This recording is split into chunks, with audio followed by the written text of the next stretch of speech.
Make it a better place for you and for me and the entire human race. Let her cry for her sleeves and lady, let her dream. Good day guys, and welcome to our channel. I just do hope that we're all doing fine despite the situation that we're in because of this pandemic. By the way, shout out to all of my subscribers. Guys, we're close to 100,000 views, and it would not all be possible if it's not for you guys. So from the bottom of my heart, thank you very much. Today I'll be making a Filipino dish prepared Western way. So in short, it's a fusion dish. And today I'll be using a squid. But before I do the cooking, let me tell you first about the health benefit that we get from a squid. Okay, now guys, let's talk about squid. Okay, squid are cephalopods with elongated bodies, large eyes, 8 arms, and 2 tentacles. They are mainly soft-bodied with 2 long tentacles and are used to grab prey, and the 8 arms to hold and control it. Got it?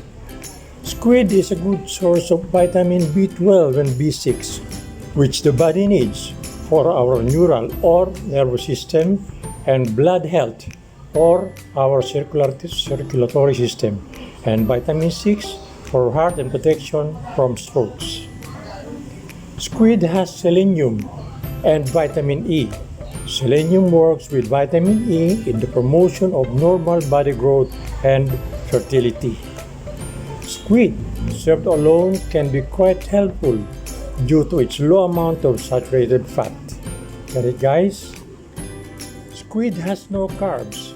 Those who fear carbs and those on keto diet can include squid in their diet because it has no carbohydrates. Okay, so much for those trivias. Now let's start cooking. But since I'll be cooking a squid, may I remind you that you should not cook squid for a long period of time, because the longer you cook it, the tougher it gets.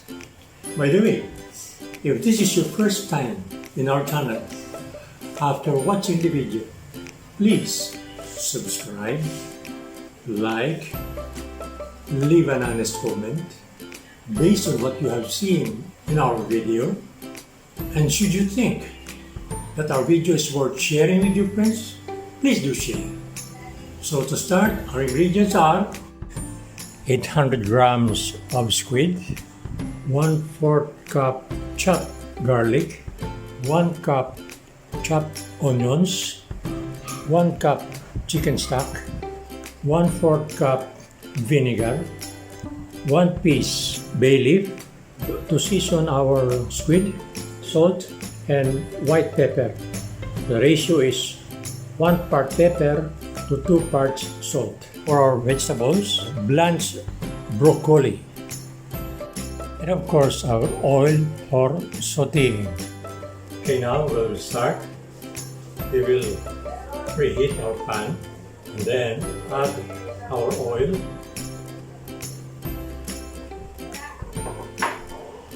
and then our garlic,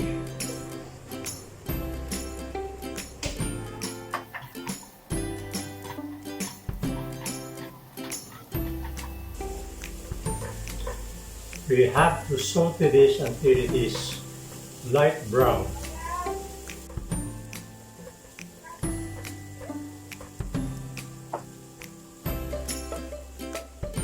Then our onions. We will have to saute this until it is translucent. I put a lot of onions because I love the taste of onions.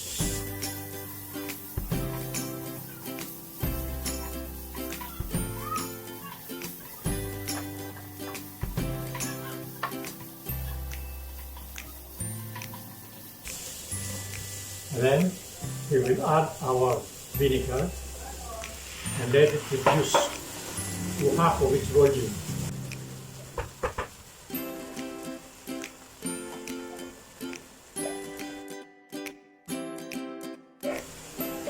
then now we will add our stock and our bay leaf. Then we let it boil.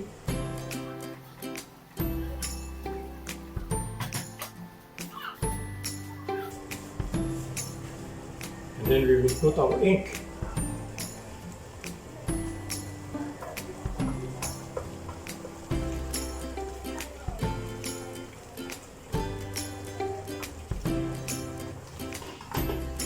Then we will combine our salt and pepper,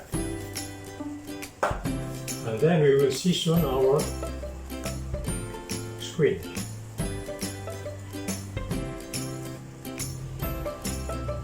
And then add it directly into our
now our squid in its own ink with broccoli. Okay, so there you are.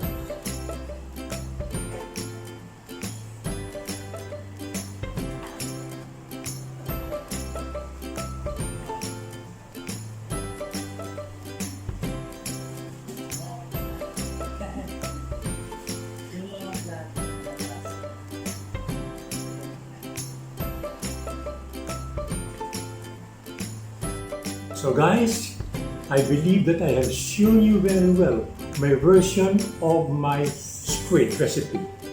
And I just hope that you like the twist that I made, making the squid whole and using a basic stock instead of just plain water.